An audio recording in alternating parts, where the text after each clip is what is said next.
Thoughts of Sri Aurobindo from the book Letters on Yoga from the collective works of Sri Aurobindo, volume 28, Letters on Yoga, part 1, section 2, The Cosmos. Terms from Indian systems. Chapter 1, The Upanishadic and Puranic systems. Subtopic, Virat.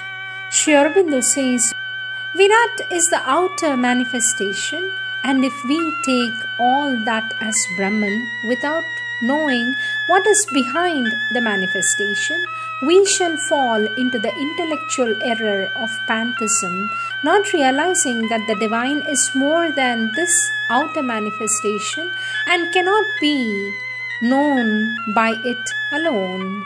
In the vital, we may fall into the error of accepting what is dark and imperfect on the same terms as that which makes for the light and divine perfection. There may be many other consequent errors also. Next subtopic, Vishwa or Virat, Hiranyagarbha or Taijasa, Prajna or Ishvara. Sri Aurobindo says, these two sets of three names each have the same meaning. Vishwa or Virat means the spirit of the external universe. Hiranyagarbha or Taijasa means the luminous, the spirit in the inner planes.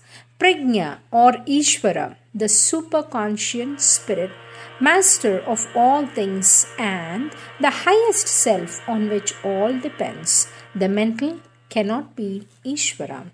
Sri Aurobindo says it is the external consciousness, the inner consciousness, the superconscient that are meant by Vaishvaranara, Taijasva, Prajna in the Mandukya Upanishad. The terms waking, dream, sleep are applied because in the ordinary consciousness of man, the external only is awake. The inner being is mostly subliminal and acts directly only in a state of sleep, when its moments are felt like things of dream and vision, while the superconscient, that's the supermind and overmind, etc., is beyond even that range and is to the mind like a deep sleep. Next subtopic, Vaishvanara, Taijasa, Prajna, Kutastha. But why do we want to connect these things with the soul?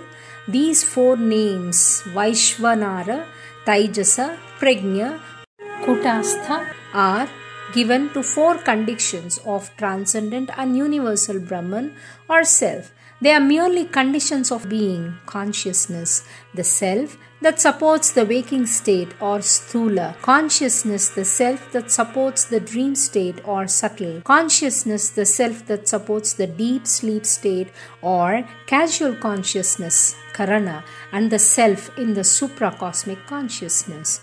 The individual, of course, participates, but these are conditions of the self, not the self and the soul. The meaning of these expressions is fixed in the Mandukya Upanishad. Next subtopic, Karana, Hiranyagarbha, Virat. Three planes, Karana, Hiranyagarbha, Virat, the parallel between Vijnana or Karana Jagat of Upanishad, presided over by Prajna and equated with Sushupti as the Hiranyagarbha world with Swapna, and things subtle does not altogether equate with my account of the supermind. But it might be said that to the normal mind, approaching or entering the supramental plane, it becomes a state of susupti. If the writer had put the superconscious sleep of supermind, for so the supramental state appears to the untransformed mind when it touches or apprehends it, for it falls inevitably into such a superconscious sleep, then the difference would be cured. Next subtopic, the seven worlds. First, Bhu, physical. Second, Bhuvaha, vital. Third, Swara, mental. 4, Mahat, Vijnana, that is supramental. 5, Jnana, Ananda world. 6, Tapaha, world of Chit, Tapas. 7, Satya, the world of Sat. So all the three, that is 5, 6 and 7.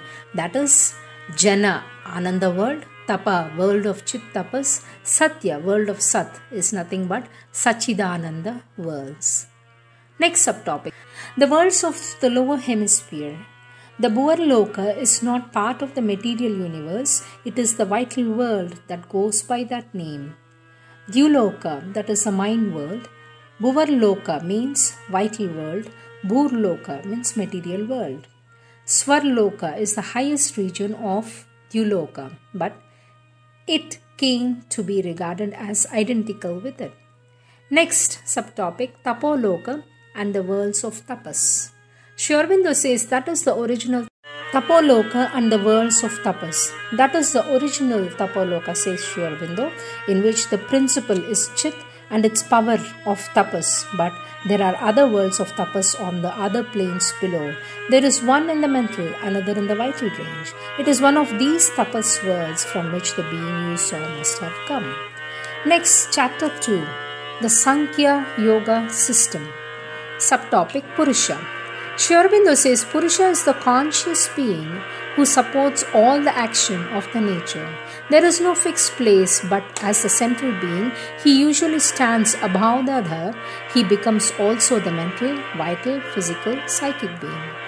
The word being is used with all kinds of significances. It is a very, very imprecise word and can embrace everything. Purusha has a precise significance. It is a soul or spirit side of the being as opposed to the nature side. There is one Purusha. Its action is according to the position and need of the consciousness at the time. It is the nature of the action above the ordinary mind or in the cosmic consciousness which is many-sided. The Purusha is one thing and the ordinary mental will and force are another. The latter may be unsuccessful in action. When you are in Purusha consciousness, that of itself implies a state of concentration and receptivity. Sri Aurobindo says by development of the inner will, it, that is the Purusha, can become active. The Purusha in men is normally passive, not active. It is the Prakriti that is active. These are the words of our Lord Sri Aurobindo.